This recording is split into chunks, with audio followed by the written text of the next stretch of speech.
Aujourd'hui, je suis à l'école et on va faire une petite surprise aux élèves. Suivez-moi.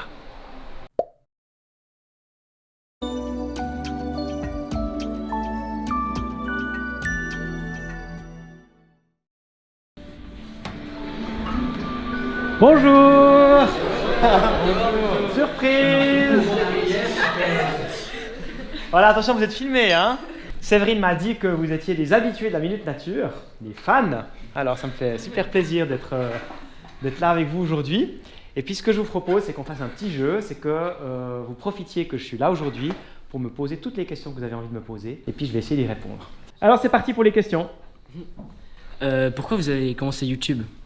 Alors, j'ai commencé YouTube parce qu'en fait, c'est là que les jeunes sont aujourd'hui. Je me suis dit, je vais essayer de faire des vidéos. Parce que j'ai appris un peu tout seul, j'ai pas de formation de cinéaste et j'espère qu'avec mes vidéos, les gens vont continuer à les regarder, mes vidéos, mais ils vont peut-être aussi passer un peu plus de temps dehors à regarder la nature. Ça vous prend combien de temps pour faire une vidéo d'une minute nature ? Alors en tout, ça me prend à peu près une demi-journée. Donc il faut d'abord que je trouve le sujet, que je me documente, que je réfléchisse un peu à un scénario, que j'aille sur le terrain, que je me filme. Je me filme toujours moi-même, ce qui est des fois un peu sport. Et puis après, il y a quelqu'un, Daniel ou Sébastien, qui fait le montage.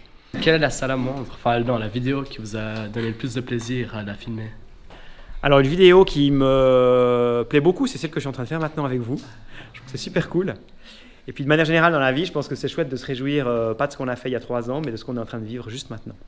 Comment est-ce que l'idée vous est venue de faire un journal sur la nature ? J'ai grandi à la campagne et puis j'aimais bien aller observer les fleurs, les oiseaux, les insectes, etc. Puis je me suis rendu compte très vite, gamin, que la nature, elle était détruite tout autour de moi. Ça m'a rendu triste. Et puis je me suis dit il fallait que je fasse quelque chose à ma petite échelle. Donc j'ai décidé de créer un petit journal en me disant que comme ça, l'amour que j'avais pour la nature, je pourrais un peu le partager avec les autres. Est-ce que vous avez réussi à convaincre des proches ou des connaissances à prendre soin de la nature comme vous le faites ? Ouais, je pense que j'ai un peu contaminé ma famille.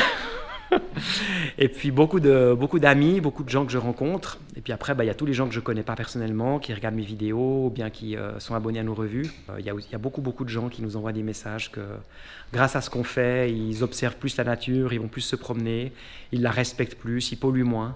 Donc ça, je trouve que c'est super motivant. Est-ce que vous pensez que c'est trop tard pour sauver la planète vis-à-vis du réchauffement climatique ?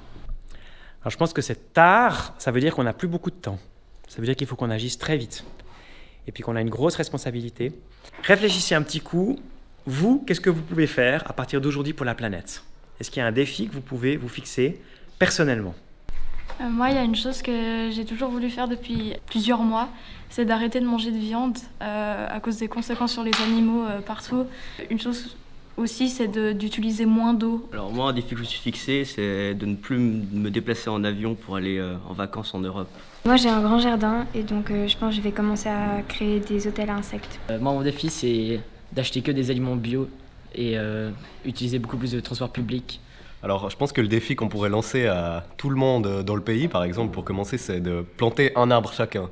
Si chaque personne en Suisse plantait un arbre au moins une fois dans sa vie, on aurait à peu près 8 millions d'arbres de plus. Planter un arbre, c'est pas une chose qui est extrêmement compliquée. Je pense que tout le monde devrait planter un arbre une fois dans sa vie. Bon, on a du pain sur la planche, hein. Il faut vraiment tous qu'on se mette au travail dès aujourd'hui. Alors j'espère que vous avez aimé cette vidéo. J'espère que vous allez vous fixer vous aussi des défis dès aujourd'hui, dès demain.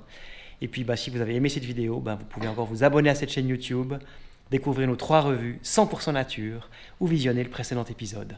À bientôt!